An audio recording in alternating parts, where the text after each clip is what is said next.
Hey guys, what is up? Just no freaking way here, and I'm coming at you with some Kerbal Space Program 0.15 today with the new airplane parts.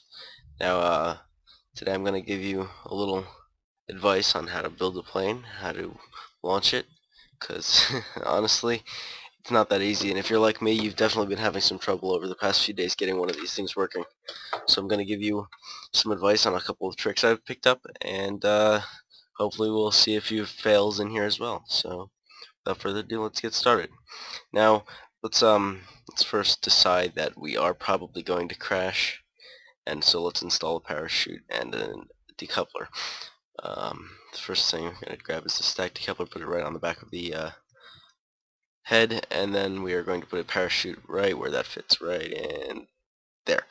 And that's enough to bring it down for a safe water landing, and since we launch out of the water, I'm going to guess that's where we'll be headed anyway. So, that looks good to me. Now, one thing I do notice is that you want to make your jets a little more front heavy because that's probably where you're going to be putting the wings that'll be doing the steering. And if it's in the front, then what's going to be happening is if your plane's too back heavy, you're going to get wild, uncontrollable spins, and you might get a view of that a little later. And, hang on, I'm getting some lag here in the game. It's actually just a glitch with my Windows Internet Explorer opening up. Whatever. So let's put these... Shit, hang on a second. Alright, so let's put these wings right on this side of the plane and right on the side of the fuel tank, make sure they're nice and level, and that's good to go. Now let's assume that we're not going to use all that much fuel, and let's put in a fuselage. Now that'll even it out later, since most of the jets will be in the back. Let's see, next, let's put on these goofy looking jets, because I find they're the best when it comes to stability.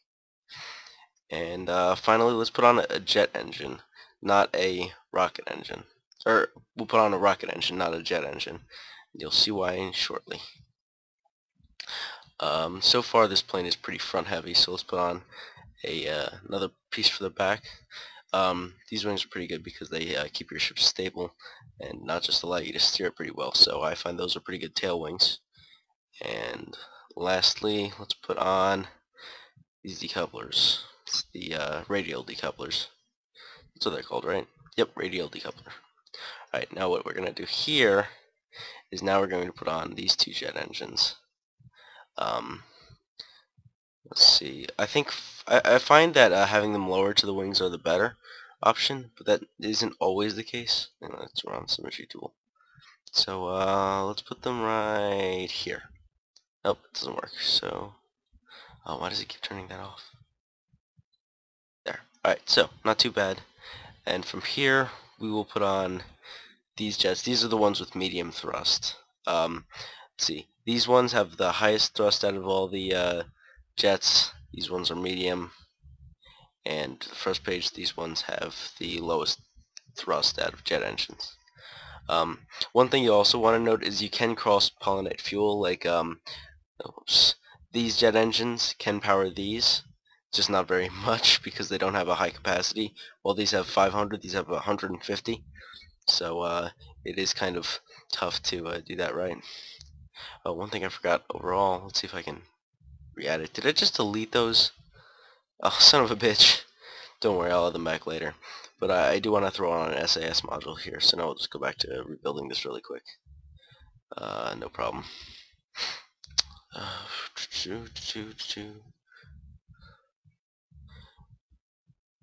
I'm not sure why I'm getting so laggy lately, but that's okay.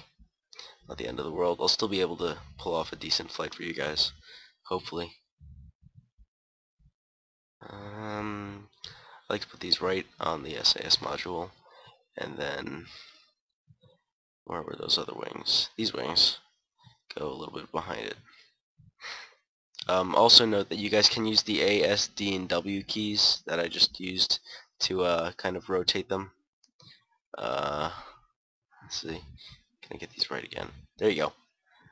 So that's how they're supposed to look, and you can use the A, S, D, W keys to kind of rotate their position. Now, what I wanted to do was have the tail wing again. Let's see, where was that thing? There it is. I'm going to place that right on the side here. I find it works best if you just use one and not two in that configuration you just saw really quickly. Put these back on. good. Put the airplane fuel back on.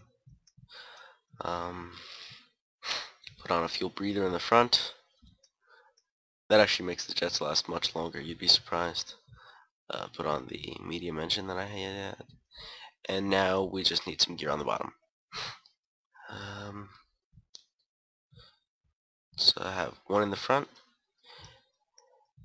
and we will have, not that, two in the back.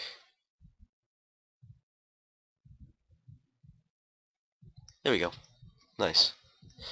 Now let's give this a launch and see how it looks.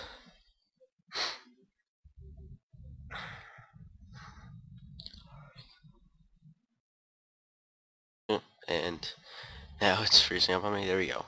Alright. Now, first thing you'll notice is the reason that the one's in the front and the two are on the back is that gives it a slight tilt backwards. So let's get right behind the plane.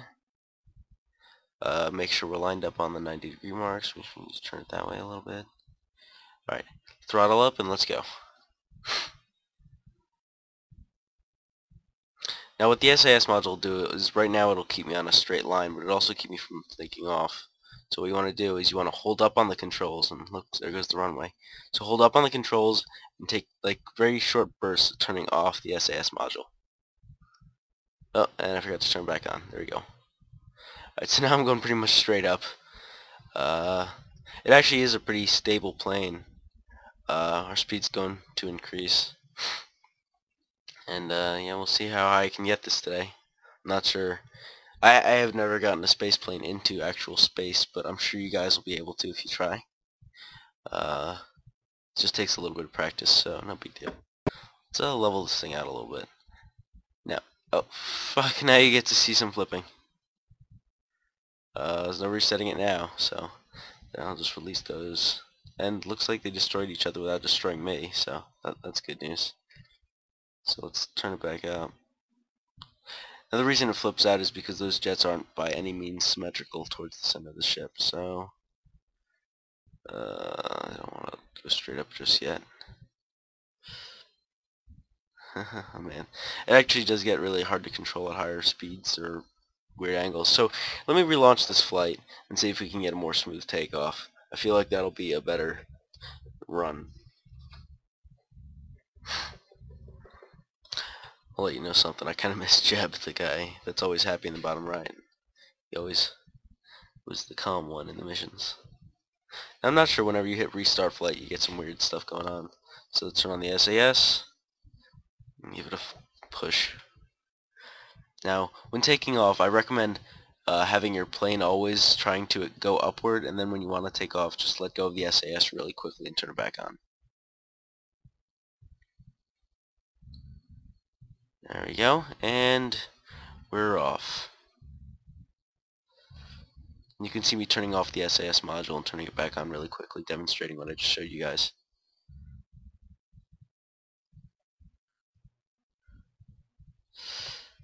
Now, let's hopefully get to about 8,000 feet is when the engines start getting too little oxygen to work well. And once we hit there, well, I think we'll be good. Let's see. Maybe a nice side view. Yeah.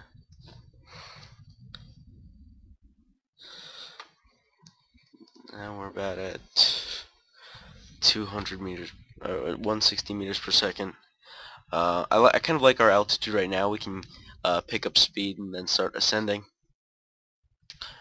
These engines do last for a pretty long time when they're below a certain altitude, but once they get above a certain altitude they basically just crap out on you completely.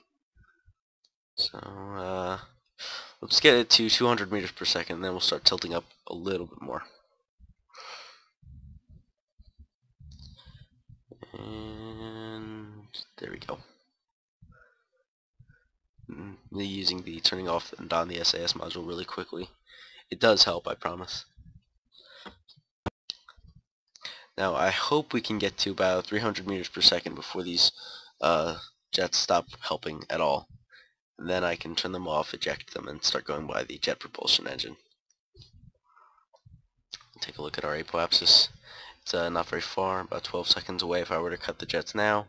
It's 8,000 meters. And you can get to about 10,000 meters up before your jets really start to fail on you, because then the atmosphere just becomes too thin. That's at least what I find, and you'll see it pretty evidently. I'll demonstrate it. We're at 300 meters per second now, and the plane's starting to level off. And I'm not doing that. That's the plane just kicking up. So we'll eject those jets and see if I can stable it out. Oh man, it's really tough because the wind's pushing on the wings so much. We're kind of falling. And it does take a while to calibrate a plane and figure out what works really well with it. So since I just made this plane right in front of you guys, you kind of understand that I haven't had a chance to really mess with its stability controls or anything. Let's turn on this jet engine and see if we can use that as kind of a stability mechanism. I don't really want to pull up, but it's making it very hard. Let's try the SAS module trick.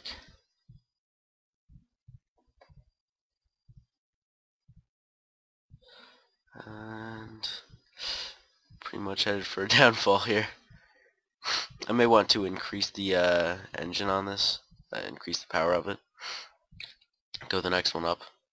I think we are being able to pull up here, but just slightly. Not enough to, maybe enough to avoid the water. I think we'll be able to avoid the water.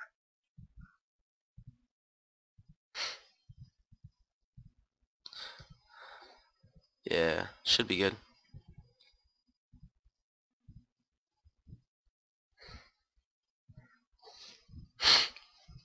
Right. Alright, so let me swap out the engine on the back for a stronger one, and we'll see what we can do with that. So basically just rip this thing off and put on the next strongest one. There we go. Alright, so let's try this one more time, and whatever happens, this flight is what I'll leave you guys with. This is mostly just to give you guys an idea of how you can take off and on, and etc. So, you see we're a little more back heavy this time. You can see we're tilting a little bit more than we were. Throttle up, let's go. I like this feature where you can right click on the thing and you can see how much fuel it has left.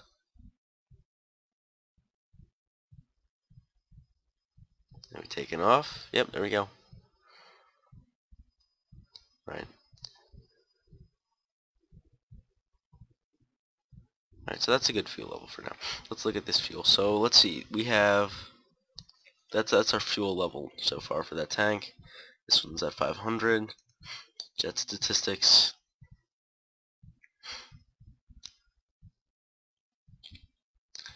Have nice airflow, efficiency 92%. Let's see, how does this one look?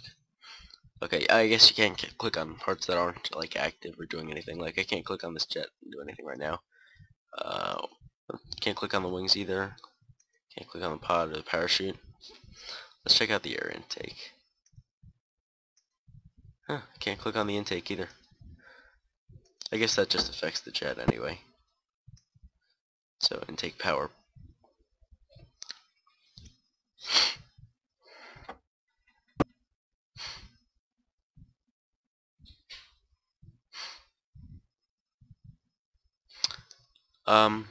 I haven't had a chance to look at everything that these statistics mean. I'm pretty sure that airflow has to do with like the amount of air in the atmosphere right now, and as that starts dropping, our efficiency starts dropping exponentially too. Our intake power is gone, so these are basically useless now. Our efficiency is dropping. I could try the other air intake, and I might do that before I leave you guys.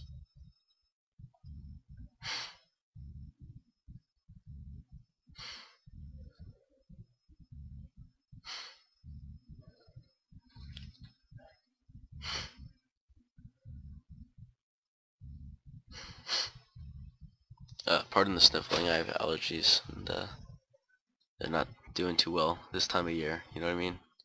Spring. It's awful. Let's see, let's check these stats out still. Our efficiency is down to 0.86%, or 86%. Our airflow is pretty constant, jumping around there a little bit.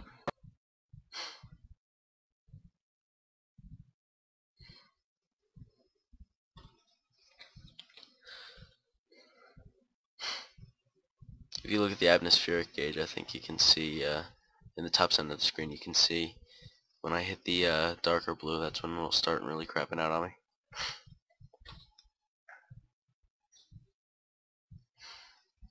Our efficiency's down to 0.82. Actually, I really like the new statistics. Like, everything they updated is really fantastic. And after this video, I think I'll probably start going to Minimus and posting that. Oh, here they go. Let's drop the jets, eject them, and launch. Let's start heading for a vertical climb now.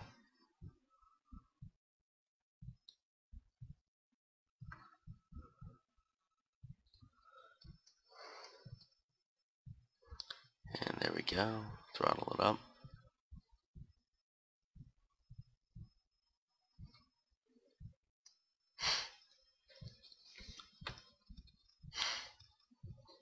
Let's check out this engine stats. Huh? Oh, I guess this one doesn't have any statistics. I suppose that has to do with the makers.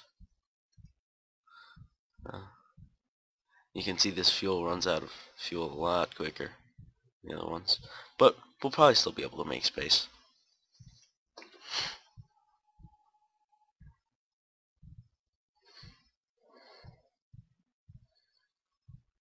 Let's see, bring this down a little bit. We're still accelerating. Let's see, what's our apoapsis at? 39. Alright, let's fly by the gimbal here for a little bit. 6, 8, 9, 10.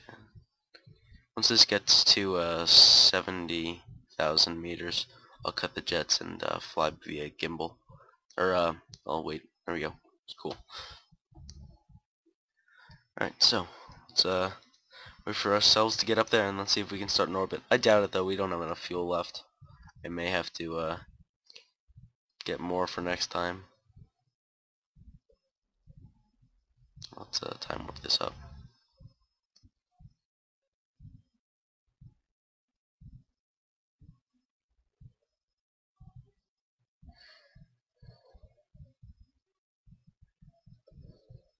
Oops.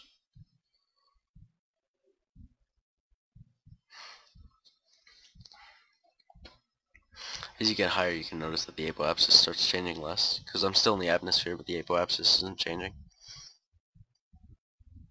Alright, so I'm out of the atmosphere now, so I can basically just level it off and increase thrust. We're not going to make an orbit, but it is a fun little thing to try. See how fast we can get it. Alright, so now we are in space. That's our orbit. We're not going to get across the ocean. We're going to land about there. It's not too bad. It's actually a fairly decent flight.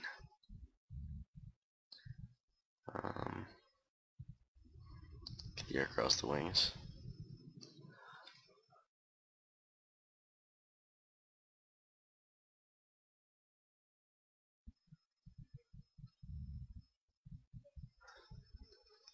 Hopefully once the air starts hitting the wings again, we'll get a little forward momentum.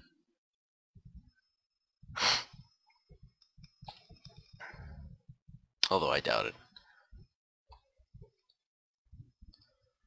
Nice little space plane flight. It was actually a much smoother flight than I anticipated at the end. Very nice takeoff and landing. Well, it'll be a water landing, but it was a very nice takeoff, and we didn't get that far, but it was still very nice. I'm pretty happy with the results there.